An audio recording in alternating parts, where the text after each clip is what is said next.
ಕೆಲವು ನಾವು ಬಸವಣ್ಣನ ತತ್ವವನ್ನ ಆವಾಗ ಪ್ರವಚನ ಕೇಳ್ತೀವಿ. ಆ ಪ್ರವಚನ ಕೇಳ್ತೀವಿ, ಮತ್ತೆ ಹಂಗೆ ನಡ್ಕೊಂಡು ಹೋಗ್ತೀವಿ. ಆದ್ರೆ ನಮ್ಮ ನಾಯಕರಾದಂಥ ಸತೀಶಣ್ಣ ಜಾರಕಿಹೊಳಿ ಅವರು ಏನು ಹೇಳ್ತಾರೆ ಹಂಗೆ ನಡ್ಕೊಳ್ತಾರೆ.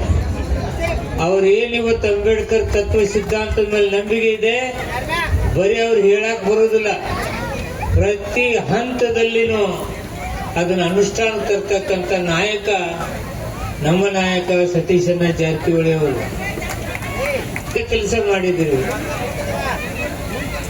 ಇವತ್ತೇನಾದ್ರೂ ಅಂಬೇಡ್ಕರ್ ಅವರು ಅವತ್ತು ಸಂವಿಧಾನ ಬರೀದೇ ಇದ್ರೆ ನಾವಂತೂ ಇಲ್ಲಿ ಮ್ಯಾಲೆ ಕುಂತ್ಕೊಳ್ಳಕ್ ಶಕ್ಯ ಇರಲಿಲ್ಲ. ಸತೀಶಣ್ಣರೇಂದ್ರ ಸ್ವಂತ ಬಲದಿಂದ ಬಂದು ಕುಂದಿರ್ತಿದ್ರೇನೋ ಗೊತ್ತಿಲ್ಲ, ನಮಗಂತೂ ಸಾಧ್ಯ ಇರಲಿಲ್ಲ. ನಾವು ಎಲ್ಲಿರ್ಬೇಕು ಅಲ್ಲಿ ಇರ್ತಿದ್ದೀವಿ. ಅಂಥವ್ರ ಒಂದು ಇವತ್ತು ಸ್ಟ್ಯಾಚ್ಯು ಅನಾವರಣ ನಾವು ಎದಕ್ಕೆ ಮಾಡ್ಬೇಕಂದ್ರೆ, ಮುಂಜಾನೆ ಎದ್ದ ತಕ್ಷಣ ಅವ್ರು ನಮ್ಮ ಜನಾಂಗಕ್ಕೆ ಏನು ಮಾಡಿದ್ರು, ದೇಶಕ್ಕೆ ಏನು ಮಾಡಿದ್ರು, ಪ್ರಪಂಚಾದ್ಯಂತ ಹೆಸರು ಗಳಿಸಕ್ ಬರೀ ಒಂದು ಜಾತಿಗೆ ಮಾಡಲಿಲ್ಲ. ಹೆಣ್ಣು ಮಕ್ಕಳಿಗೆ ಸಮಾನ ಹಕ್ಕನ್ನು ಕೊಡ್ತಕ್ಕಂಥ ಕೆಲಸ ಮಾಡಿದ್ರು.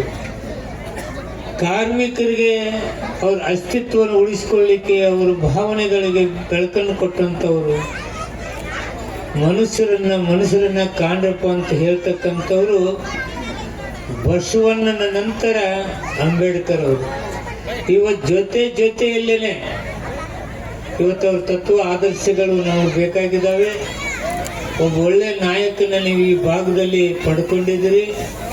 ಅವರು ಬುದ್ಧ, ಬಸವ, ಅಂಬೇಡ್ಕರ್ ತತ್ವ ಆದರ್ಶಗಳನ್ನ ನಾಡಿನಾದ್ಯಂತ ಬಿತ್ತರಿಸ್ತಕ್ಕಂಥದ್ದು ಹಾಗೂ ಪ್ರಚುರಪಡಿಸ್ತಕ್ಕಂಥದ್ದು, ನಾಯಕನ ತಯಾರು ಮಾಡ್ತಕ್ಕಂಥ ಸತೀಶಣ್ಣ ಜಾರಕಿಹೊಳಿ ನಾನು ವಿಶೇಷವಾದ ಅಭಿನಂದನೆ ಹೇಳ್ತಿದ್ದೀನಿ.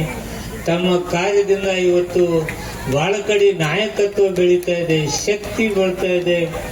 ಸ್ವಾಭಿಮಾನದಿಂದ ಅಲ್ಲೊಬ್ರು ತಲೆ ಎತ್ತಿ ಅಡ್ಡಾಡುವಂತ ಶಕ್ತಿ ಇದ್ರೆ ಈ ಭಾಗದಲ್ಲಿ ನಮ್ಮಂತ ಎಲ್ಲ ನಾಯಕರಿಗೆ ಅವರೇನು ಆಶ್ರಯ ಕೊಡ್ತಾರೆ, ಅವ್ರ ಶಕ್ತಿ ಕೊಡ್ತಾರೆ, ಅವ್ರ ಮಾತೇನಿದಾವೆ ಅದೇ ನಮ್ಮ ಶಕ್ತಿ. ಹಾಗೆ ಅಂತಕ್ಕಂಥದ್ದನ್ನು ಹೇಳಿ ಇವತ್ತು ಬಹಳ ಒಳ್ಳೆ ಕೆಲಸ ಮಾಡಿದ್ರೆ ನಾನು ಹೆಚ್ಚಿಗೆ ಮಾತನಾಡ ಪ್ರಜೆಗಳಾದ ನಾವು ಭಾರತವನ್ನು ಸಾರ್ವಭೌಮ ಸಮಾಜವಾದಿ ಧರ್ಮನಿರಪೇಕ್ಷ